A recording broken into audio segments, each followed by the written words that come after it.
Today I finally get my hands on something that I've been wanting to paint for ages.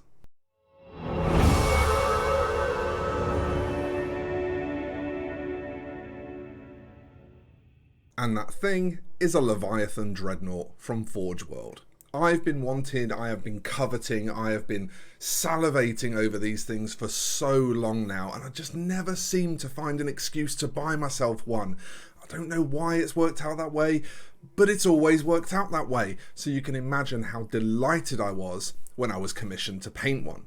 Now, you will have already seen, hopefully, my previous video about Night Lords, but if you haven't, we're going to be using a lot of the same techniques from that video, which I'll do a thing over there.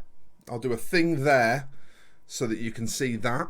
And there's also going to be some manual panel modulation on this, which I'll do another thing sort of somewhere around there so that you can see that as well. Because those two videos are going to serve as really good prerequisites to things that we do in this video.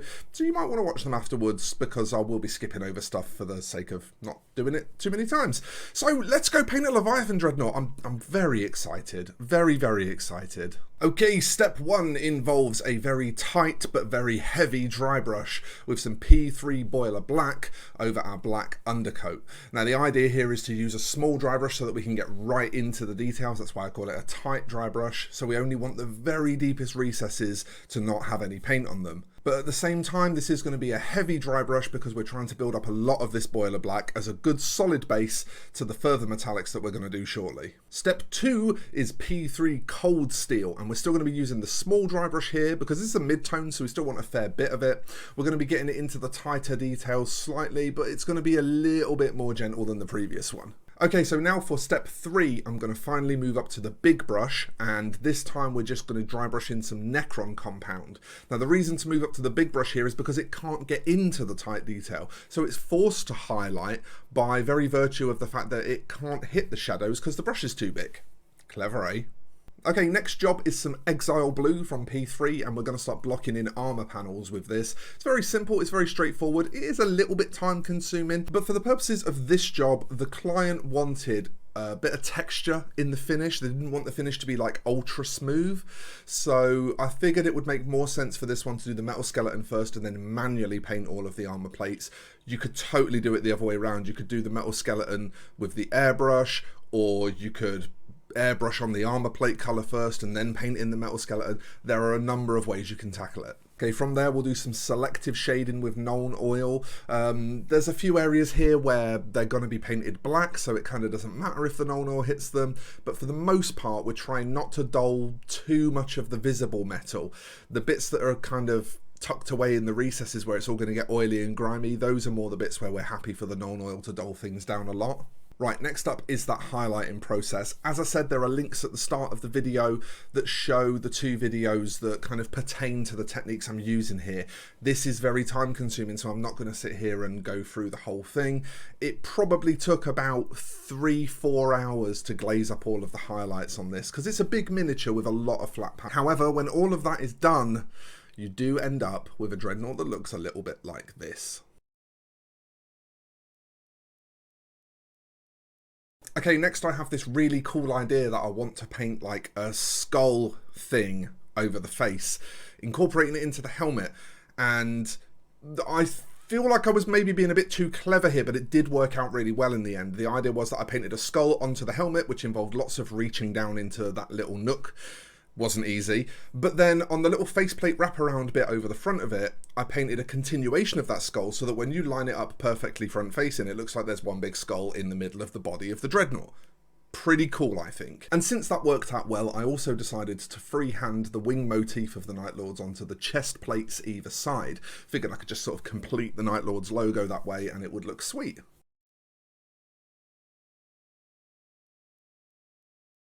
Okay, since I'm freehanding anyway, what I'm now going to do is go around and start chasing some lightning around this guy. First off, I'm going to use Meridius Blue here, and that's just the same colour that I highlighted the armour with.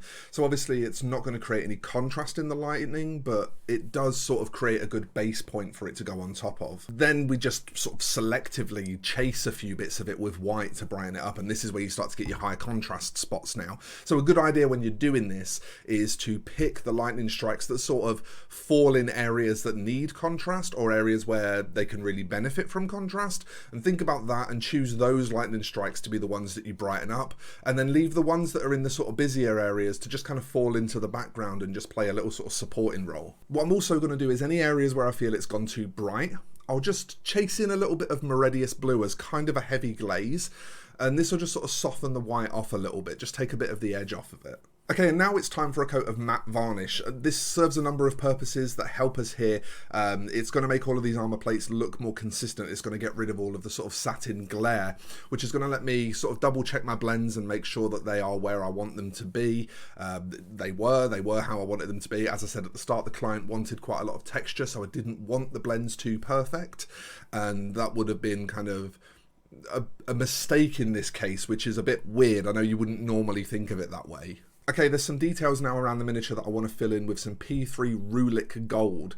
Use this instead of a kind of bright gold. It's a really sort of brassy colour, but it's very, very reflective. So with all of that matte laid down, it offers a really good counterbalance to that. And then just on a few spots here and there, I'm going to mix some Viejo Metal Colour Chrome into that gold and just dot in some highlights here and there. Honestly, this is such a reflective gold paint, it doesn't actually need a ton of highlighting. It kind of self-highlights. But if you were to like shade it with a Citadel shade, for example, that would matte it off a lot, and then you'd probably want to highlight it much more to compensate. Okay, now those little floodlight things on the chest, I actually didn't even know these were floodlights. You see them sometimes painted metal, sometimes painted with colours, sometimes painted with like an OSL effect coming off of them. There's so many different approaches you see to these. I actually didn't realise they were floodlights, but they are, so I'm going to paint them with some sunny skin tone just to start them off. And then kind of a subtle shade with some thinned down Seraphim sepia. I do sort of let it bead initially as it goes on, but then I go back in afterwards and kind of spread it around and make sure that it's fairly subtle. And then I'm just going to take some really thinned down white and just sort of tickle that in just really small spots here and there to create a bit of brightness towards the center of those lamps. Okay, so this is one of my favorite processes now. I'm going to texture all of the metallics. What I do for this is where my metallics are sort of all darker than, say, Viejo Metal Colour Chrome in this example, chrome is therefore the perfect metallic to sort of use for this texturing. And the idea here is to put scratches and dings and shiny edges and all that kind of thing all over the metal. I'm also going to carry this over into the ammo hoppers behind the storm cannons because it's just a little bit more interesting to look at than just some highlighted black in amongst a bunch of metallic. Okay, and whilst slightly abridged, that is everything that it takes to get this guy done as a Night Lord using this scheme. Now there are a few things to this commission that make it unique. As I've said before in the video, the customer really wants me to lean into texture and contrast on these miniatures. He wants them to look really, really good from 3 feet away where they're viewed on the battlefield, but then for people to be able to pick them up and look at them closely and say, oh, that's an interesting thing that's going on there, or oh, that's a thing that's been painted cool. So there's some challenges with this commission in balancing stuff that looks interesting from afar with stuff that is sort of enticing for you to want to come in and study. But I'm actually really, really happy with how this translated. I'd only painted an infantry scale miniature for this commission previously, and this is my first time seeing it translate to a larger scale miniature. So let's take a look at our completed Night Lord's Leviathan, and you can make up your own mind what you think.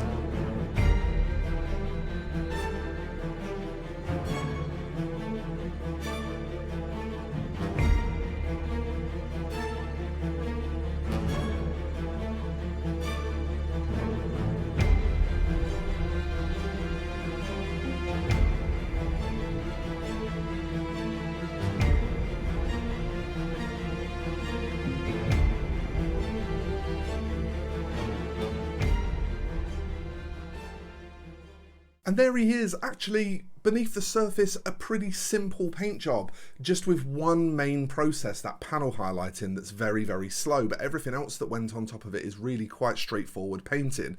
It's pretty stripped back, it's not really overcomplicated in any areas, and I think that's kind of key to striking that balance between good from 3 feet away, but interesting to look up close. do something that's really high contrast, something that's really eye-catching, like texture, like panel blending, as a kind of main feature, and then include easy, simple freehand or, you know, fine texturing and things like that in order to give people something enjoyable to look at when they examine the miniature up close. I really love the way that those techniques came together on this Leviathan. I'm really looking forward to the next piece for the army, which is going to be a Demos pattern Rhino. So come back for some more of that. If you liked this video, remember to hit that thumbs up and let me know that you liked it. You can also subscribe to the channel, you can enable notifications, and that's going to allow you to stay up to date on when I'm releasing new videos here on YouTube. If you really love this content and you want to support its creation, then there is a Patreon campaign as well, which you can find a link to in the description, along with my social media and my affiliate links, which are another great way to help the channel. So with all of that said, it is about time I got out of here now. Thank you so much for watching, everybody. Let's roll those end credits. I will see you in the next one. Bye bye for now.